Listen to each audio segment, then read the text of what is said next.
Possession is a grammatical concept that shows the relationship between two nouns, where one noun, the possessor, has or owns the other noun, the possessed.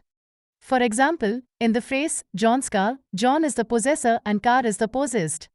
To show possession, we usually add an apostrophe and an s to the end of the possessor noun. For example, this is Maria's book. The book belongs to Mary.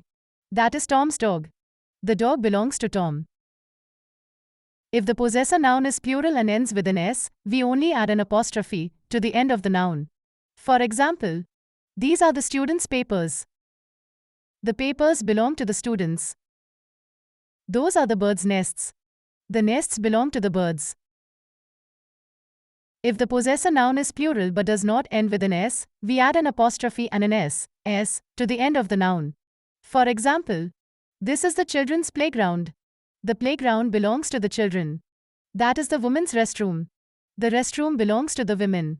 There are some exceptions to this rule, such as when a singular noun ends with an s, or when we use possessive pronouns or adjectives.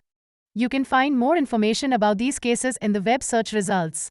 I hope this helps you understand possession better.